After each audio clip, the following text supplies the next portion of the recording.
Hey kids, and welcome to the show. Today I'm going to be talking once again about sainthood and the simple notion that being a saint is easy. Now, actually, being recognized as a saint is a whole nother story.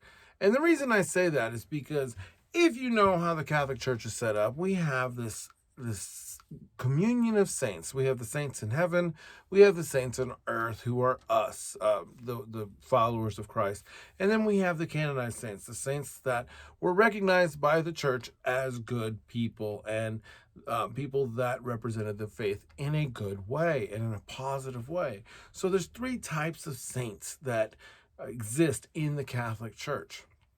Now, it's really easy to say, oh, well, saints are saints and they're just better people. But the reality is saints are not better people. Saints are just like us. What they have done is they have overcome adversity in one way or another. However, there are so many saints that exist that we've never heard of, and that's the sainthood that is hard. It's easy to be good when people are watching. It's hard to be good when people aren't. So when you're striving for sainthood, it's false humility to say, well, I can't be a saint because saints are awesome. No, no, you can be a saint. And why can you be a saint? You can be a saint because God Himself came down from heaven and became a man, an imperfect man. Now, we say God was perfect or Jesus was perfect, but you must realize that for God to come and have a relationship with us, He decided that He was going to become man, an imperfect vessel holding God. That's pretty big. That's a pretty big deal. So when we look at ourselves and our lives, and when we realize that we are imperfect vessels, we realize that being a saint isn't about being perfect. It's about embracing the issues and the vices that we have and using them in a productive way. So, how do you use a vice in a productive way? Well, let me tell you, you can take that energy that you've taken and put into that vice and do something good.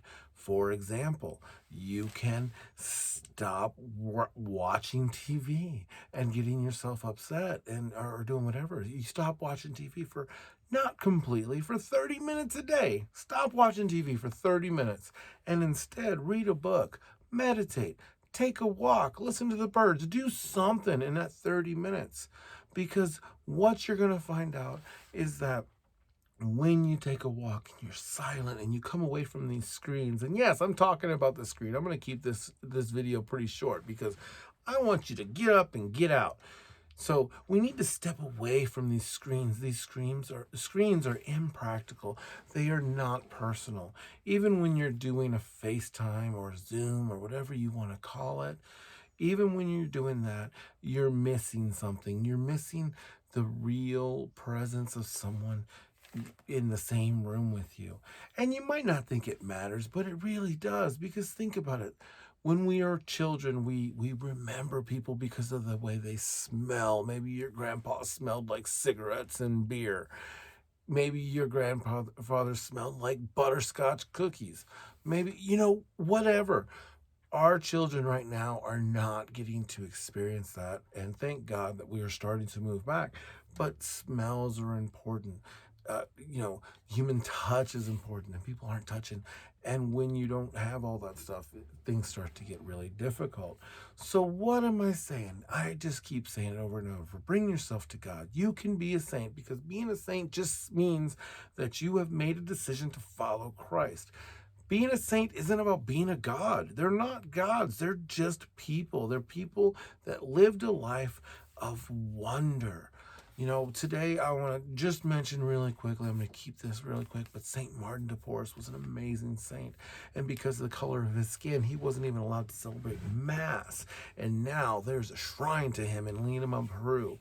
There's an entire basilica dedicated to this man who was not even allowed to celebrate Mass, and he was only allowed to cook, to clean, and to cut hair. That's St. Martin de Porres. Look him up. He's a great guy, great saint, an amazing man. So until next time, work hard, be kind, and have fun.